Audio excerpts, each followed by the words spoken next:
Bismillahirrahmanirrahim. Assalamualaikum warahmatullahi wabarakatuh. Saudara-saudara sekalian, kaum muslimin dan kaum muslimat. Dalam kesempatan ini saya akan berbicara atau menerangkan tentang pemahaman Allah itu ada di mana-mana. Sebagaimana banyak yang dipahami oleh orang-orang bahwa Allah itu ada di mana-mana. Nah, saudara-saudara sekalian, memang untuk menerangkan tentang Allah itu ada di mana-mana ini sungguh sangat sulit. Karena apa? Karena Allah itu sungguh-sungguh tidak berada di suatu tempat. Karena tempat belum ada, Allah sudah ada. Jadi yang dipahami dengan Allah itu ada di mana-mana itu bukanlah zatnya, tetapi af'alnya atau pekerjaannya, ilmunya, penciptaannya, kekuasaannya, dan yang memfungsikannya serta yang menentukannya, dan seterusnya dan seterusnya.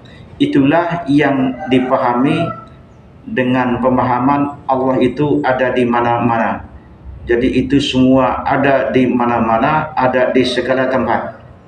Sebab saudara-saudara sekalian, Allah itu adalah zat yang maha besar, yang maha tinggi, yang maha tahu, yang maha esa, dan yang maha tunggal, dan maha yang lain. Lalu apa yang dimaksud atau yang dipahami dengan sebutan zat? Saudara-saudara sekalian, zat itu adalah yang disebut zat itu kalau ibarat manusia itu adalah jasad atau badan atau tubuh. Kalau diibaratkan kendaraan maka itu adalah body. Sedangkan kalau diibaratkan suatu benda, maka itu adalah bentuk. Nah, karena ini adalah Allah, maka bukan bentuk, bukan jasad, dan bukan pula body, maka itu sebutannya zat. Saudara-saudara sekalian, sungguh untuk menerangkan tentang zat itu lebih sulit daripada kita menerangkan tentang yang namanya fulsa. Sebab kenapa saudara-saudara sekalian? Kalau yang namanya zat itu tidak ada tempat, tidak berada di mana-mana, itu yang namanya zat. Sedangkan yang namanya fulsa itu adalah butuh suatu tempat. Artinya berada di suatu tempat, umpamanya saja di antaranya ada di dalam HP. Walaupun akan dicarinya nggak ketemu-ketemu, tetapi keyakinan itu sudah pasti datang bahwa pulsa itu diantaranya ada di dalam HP. Itu orang langsung paham. Tetapi kalau berbicara tentang zat, itu tidak seperti berbicara tentang HP. Karena zat itu tidak pernah ada di suatu tempat.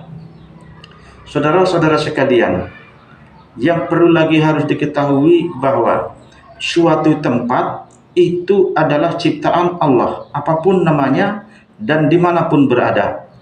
Nah, saudara-saudara, untuk mendapatkan pemahaman tentang Allah itu ada di mana-mana, itu harus dengan menggunakan ilmu hakikat, bukan dengan ilmu syariat.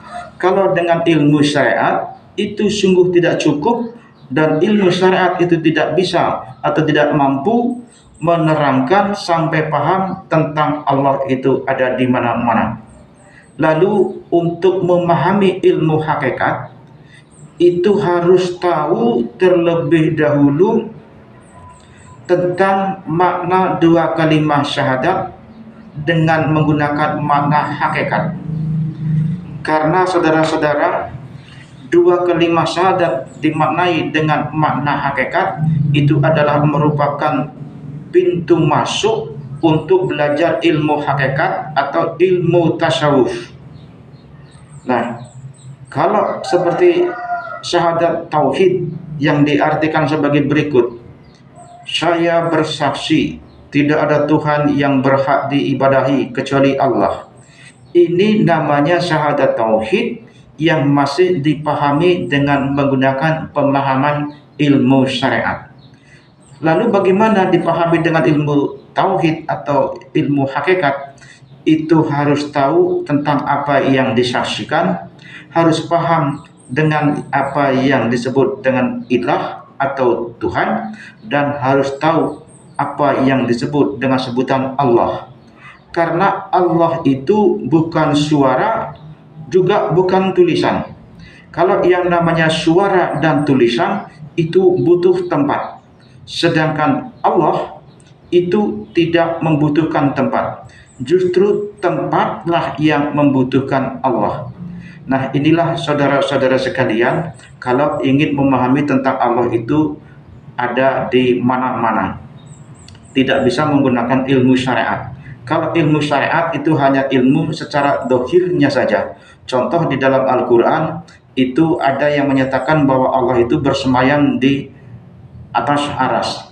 Itu kalau menurut syariat sudah pol, gak bisa dibantah-bantah lagi bahwa Al-Quran lah yang mengatakan Allah itu bersemayam di atas aras. Maka pemahaman itu memahami Allah itu tidak ada di mana-mana, tetapi ada di atas aras. Ini menurut syariat. Maka itu kalau Allah dipahami dengan menggunakan ilmu syariat, itu nanti akan konyol saudara-saudara sekalian. Itulah diantaranya kalau memahami ilmu syariat hanya betul-betul ilmu syariat, tidak lebih dalam lagi. Itu tidak akan ketemu untuk mencari bagaimana pemahaman tentang Allah itu ada di mana-mana. Itu benar-benar harus menggunakan ilmu hakikat. Kalau tidak menggunakan ilmu hakikat, maka itu tidak pernah akan ketemu pemahaman tentang Allah itu ada di mana-mana. Sekian saudara-saudara sekalian. Wassalamualaikum warahmatullahi wabarakatuh.